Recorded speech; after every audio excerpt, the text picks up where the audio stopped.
Hi, my name is Austin O'Connell. Hi, I'm Roman Softman, and we will be representing the petitioners in this case. Question 1. What does the Second Amendment protect? The Second Amendment protects the right of militias and individuals to have guns. The word militias often misleads many contemporary readers as to the amendment's meaning. Militias are often associated with select military units, but as Akil Reed-Amar writes, any band of paid, semi-professional, part-time volunteers fell under the classification of militia. So militia was a broad categorization that described how citizens of all stripes of life could get together to form collective units to provide for the common military defense as well as for community safety. And community safety was another aspect of these militias, as evidenced by the fact that a national police force wasn't created until 1845.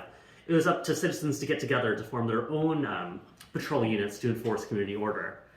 The militia was meant to be made up of the citizenry at large because the colonists associated much of their oppression with the foreign Hygian mercenaries, and they believed that a militia made up of the people would not oppress the people. And the colonists' antipathy towards foreign mercenaries was not just isolated to their personal experience, but also their readings.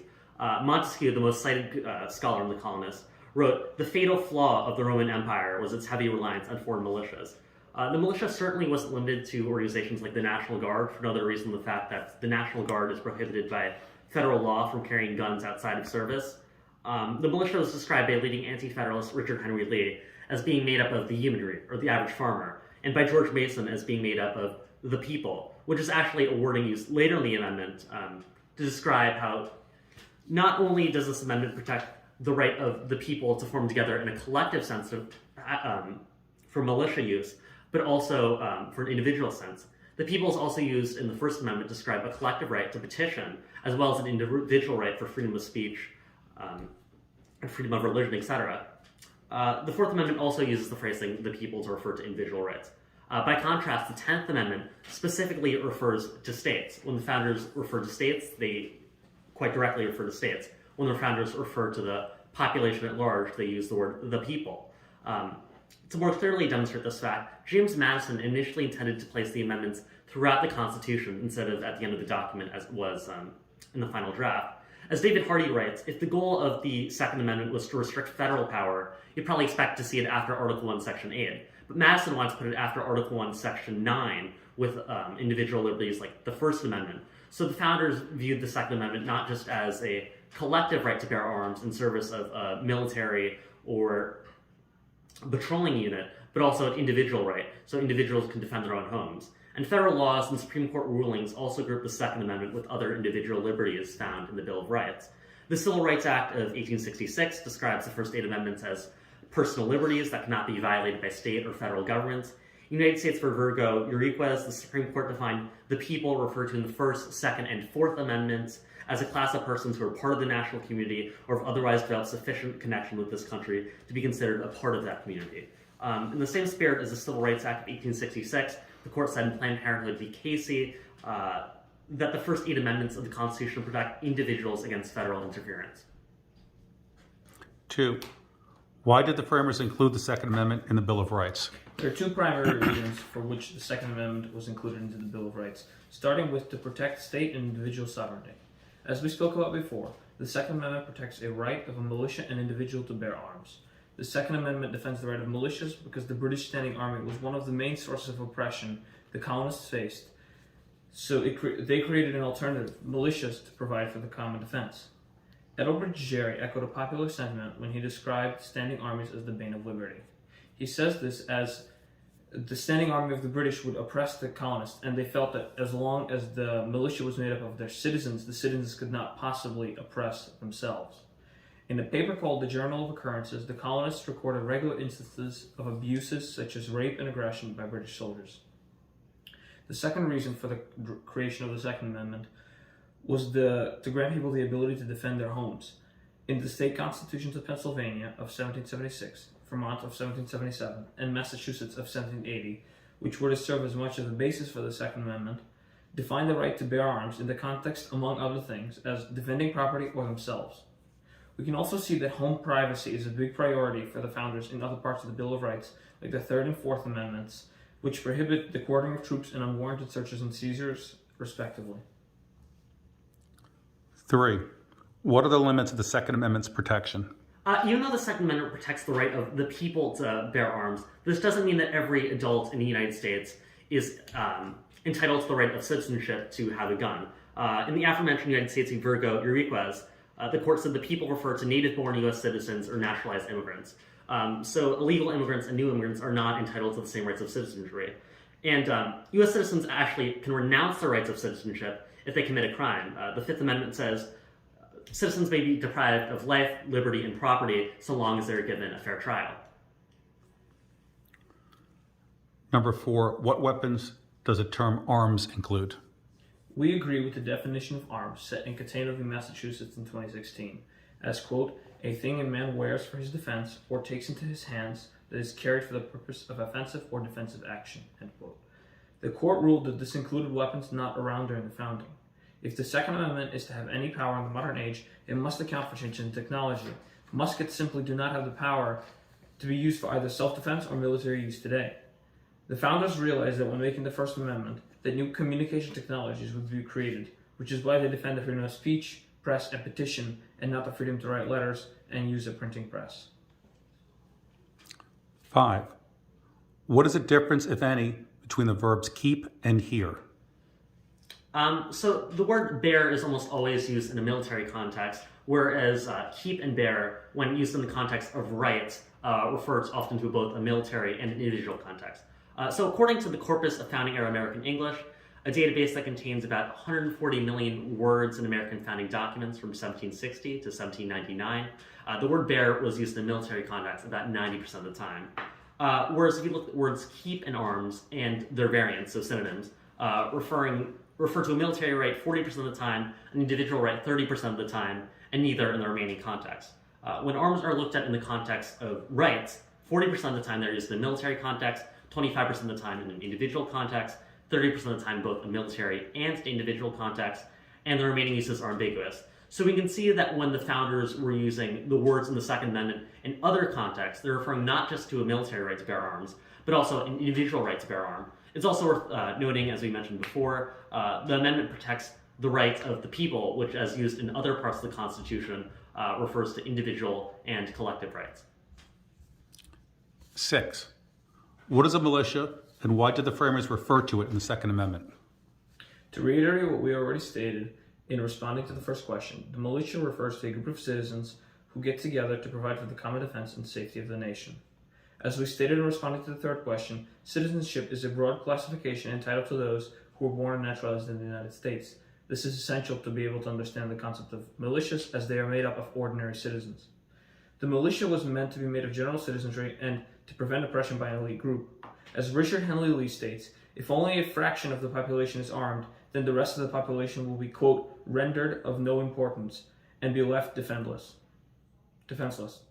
Socrates echoed a similar sentiment when he wrote that those without arms are, quote, servants of those who do possess arms, end quote. The militia was considered important because it provided an alternative to standing armies and put a check on governmental power. Revered 20th century Supreme Court Justice Errol Warren writes, quote, our war of revolution was, in good measure, fought as a protest against standing armies, end quote. And current events shows us that decentralized military units can still put a series of checks on government power. As Stanford Levinson writes, it is simply silly to respond to a value of armed citizenry that states that small arms are relevant against nuclear armed states because of the successful resistance of Northern Ireland against Britain and Palestine against Israel. 7. How should courts determine if a gun control regulation is considered long-standing? Even though weapons technology has evolved a great deal since the founding, we can still look to the founding to see what types of gun regulations were considered legitimate under the purview of the Second Amendment. So during the founding era, for example, New York, Boston, and all the Pennsylvania cities prohibited firing guns within city limits. So there is some constitutional merit to the current gun restrictions we have in sensitive places like capitals and highly populated public areas. However, certain gun laws during the founding would not be looked at for long-standing when evaluating our current gun laws because of changes to the Constitution brought forth by the 14th Amendment. which is that everyone born in the United States is entitled to the same rights of citizenship. So Maryland's restrictions on the right of Catholics to join a militia would not stand today, nor would the restrictions on blacks to join pretty much any of the state militias stand today. 8. What is strict scrutiny, intermediate scrutiny, rational base review? Strict scrutiny, intermediate scrutiny, and rational basis review are all methods by which the courts conduct judicial review. The courts decide to use them based on the contents and facts of the case. The courts utilize strict scrutiny when a plaintiff sues on basis of discrimination. This form of scrutiny is the most difficult for a law to pass and must truly further a compelling government interest. Next in order of severity is intermediate scrutiny, which is used when a state or federal government passes a law that interferes with a protected clause. This form of judicial review is less rigorous than strict scrutiny, and in order to pass, a law must further an important governmental interest and do so by means that are substantially related to that interest. The last and least rigorous form of judicial review is the rational basis test. This test is used to determine the constitutionality of a law in cases in where there are no fundamental rights or suspect classifications in question. In District of Columbia v. Heller, the court developed a framework by which to look at Second Amendment cases. The courts first ask whether a law burdens a core Second Amendment activity, such as the use of a firearm for self-defense in a home, in which case they would utilize strict scrutiny to review the case. Otherwise, most of the Second Amendment cases fall within the boundaries of intermediate scrutiny and determine whether regulation actually supports an important governmental interest. 9. Is there a difference between open carrying a firearm and concealed carrying a firearm? Yes, open carry firearms are in sight and usually a lot larger than concealed carry firearms. And as we mentioned, we could look to long-standing to see which types of gun regulations were allowed during the founding.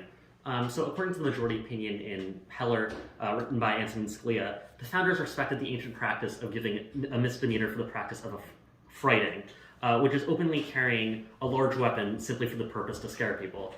Thus, there is a basis for regulating open carry if the sole purpose of open carrying a particular type of weapon is just to scare people without any sort of plausible military or self-defense use. 10. How should the court consider the public safety implications of licenses to carry firearms? The role of the court is to interpret and enforce the law, not make the law, so the court should only look at constitutionality when deciding cases. It is not the role of the judicial branch to make laws. That is the role of the legislative branch. The judicial branch should only determine whether the laws made by the legislative branch are constitutional. As well as the states. As well as the states, exactly. But states and federal government have the power to pass gun control laws as long as they meet the standards of judicial review, as we spoke about in our response to question 8. As 20th century Supreme Court Justice Louis Brandeis put it, American states are, quote, laboratories of democracy. Before policies are implemented on the macro-federal level, their effects can be most clearly observed and potentially reversed on a local and state level. A common argument for judicial activism is that political gridlock makes necessary reform almost impossible, but the Constitution sets up an intentionally slow legislative process in order to stop tyrannical legislation from passing. James Madison observed in Federalist 62, even though gridlock will sometimes lead to good legislation not getting passed, it is a net benefit because excess lawmaking seems to be the root of diseases which our governments are most liable. And Hamilton similarly described that an excess of legislation is the main ill that besets us under British rule. The negative results of excess legislation can still be seen in the Great Britain, which has a much weaker division of powers between the legislative and executive branches than the United States. Just to clarify, this is because that in Great Britain is the parliament that elects the president. So the president is the prime minister, rather. So the prime minister is just a spokesman for the legislative branch, rather than a separation of powers. Whereas here we have a president who is elected in a separate process to the legislator and can veto the legislator, which can only be overruled with the consent of 2/3 of the Senate. And we can see the negative consequences of this weak division of powers in Britain still today, because of Britain passed a gun ban in 1996, which had quite strong negative effects. The gun ban led to a 10-year spike in crime, a spike in crime that took 10 years to go down, and when crime in Britain did finally go down, it went down at the same rate as it did here. People often like to make international comparisons between the US having a particularly high rate of gun ownership in the developed world and also a particularly high crime rate. But I think it's a much more apt comparison to look at the same country instead of different countries, different cultures, different histories, different populations, and urban densities. As we can clearly see in Britain, when that right to bear arms is taken away from the common citizens, it only leaves them more prey to criminals. Thank you.